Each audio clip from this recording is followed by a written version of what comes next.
আমার চোখের সামনেই আমার বাবা তার নতুন বউয়ের জন্য সুগন্ধি তেল এনে দিল। আমি দেখে ভাবনায় পড়ে গেলাম যে এই চুলই একদিন ছিল আমার বাবার হাতিয়ার, যে চুল ধরে মারতো সে, আজকে সেই চুলকেই চুলের জন্যই সে হচ্ছে সুগন্ধি তেল এনে দিল। কষ্টের কথা বলছে আমার মায়ের কথা। আমার মায়ের অনেক লম্বা চুল ছিল, আর সেই চুলই হলো কাল। আমার বাবা যখনই হচ্ছে রেগে যেতেন, যখনই তেড়ে মারতে আসতেন আমার মাকে, তখনই সে আমার মায়ের আর কিছু না পেলেও সেই চুল ধরেই মারতেন। চুলকে হাতে পেঁচিয়ে পেঁচিয়ে আমার মাকে মারতেন। আর আমি ওই দরজার কোনায় দাঁড়িয়ে জড়সড় হয়ে ভয়ে কুঁচকে থাকতাম যে আমার মাকে মারার পর হয়তো বাবা আমার গায়ে হাত তুলবেন। একদিন হঠাৎ করে আমার মা অনেক বেশি অসুস্থ হয়ে পড়লো। কেউ ছিল না আমার মায়ের পাশে, আমি শুধু ছিলাম। কান্না করতে থাকলাম। আমার মা মা বলে, মা তুমি সুস্থ হয়ে যাও, মা তুমি সুস্থ হয়ে যাও। কিন্তু আমার মা আর সুস্থ হলো না। আমার মা এমন সুস্থ হলো যেখানে আমি আর আমার মাকে দেখতে পেলাম না। সারা জীবনের মতো হারিয়ে গেল আমার মা। অনেক কষ্ট পেতাম, অনেক কান্না করতাম। হঠাৎ করে দেখলাম একজন নতুন মহিলা আমাদের ঘরে এলো। আমি ভাবলাম কি, যাক আমার মা নাই, এই মহিলায় কি আমার মা ডাকবো, এই মহিলাই আমাকে অনেক আদর করবেন। কিন্তু উনি শুরুতে ঘরে ঢুকেই একটা কথা আমাকে বলে দিলেন যে আমি যেন কোনো দিন তাকে মা না রাখি, আর যা খুশি আমি তাকে ডাকতে পারবো, শুধু মা আমি তাকে ডাকতে পারবো না।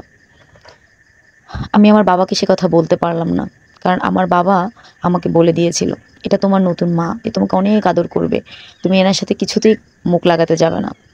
কিন্তু আমার কেন জানি মনে হলো যে আমি যদি এই নতুন মহিলাটা যে আমাকে বললো যে আমি তাকে মা ডাকতে পারবো না, এই কথাটা যদি আমি তাকে আমার বাবাকে বলি, তাহলে আমার বাবা এই কথা বিশ্বাস করবে না। সেই জন্যই আমি এই জিনিসটা অ্যাভয়েড করে গেলাম। তারপরে হঠাৎ করে দেখলাম আমার বাবা কেমন জানি আমার সাথে মাঝে মাঝে রাগ করছেন, মাঝে মাঝে আমাকে অনেক গালাগালি করছেন, খারাপ ব্যবহার করছেন। আমি আসলে বুঝতে পারলাম না যে বাবা কেন এগুলো করছেন। একদিন জিনিসটা আমার কাছে ক্লিয়ার হলো যে আমার সেই নতুন আমি যাকে মা ডাকতে চেয়েছিলাম, সেই মা নামের মহিলাটি আমার নামে আমার বাবার কাছে যাচ্ছে তাই বলে বেড়াচ্ছে। তো একদিন হচ্ছে আমি বসেছিলাম, তখন দেখলাম হঠাৎ করে আমার বাবা বাইরে থেকে আসছে একটা ব্যাগ নিয়ে। ব্যাগটা আমার হাতে দিল। আমি ভাবলাম কি, এই ব্যাগের মধ্যে হয়তো বাবা আমার জন্যই কিছু জিনিস নিয়ে এসেছে। আমি ব্যাগটা খুলতে যাব ঠিক তখনই বাবা আমাকে বলল, মারে ব্যাগটা দে তো, এই ব্যাগটার মধ্যে না তোর মায়ের জন্য তেল নিয়ে এসেছি, সুগন্ধি তেল। দেখবি তোর মা যখন চুলে লাগাবে না, সেই সুন্দর ঘ্রাণ বের হবে। আমি ভাষাহীন হয়ে গেলাম যে এই চুল ধরে আমার মাকে আমার বাবা একদিন বেধড়ক মারধর করতেন, আজকে সেই চুল নিয়ে আমার বাবা।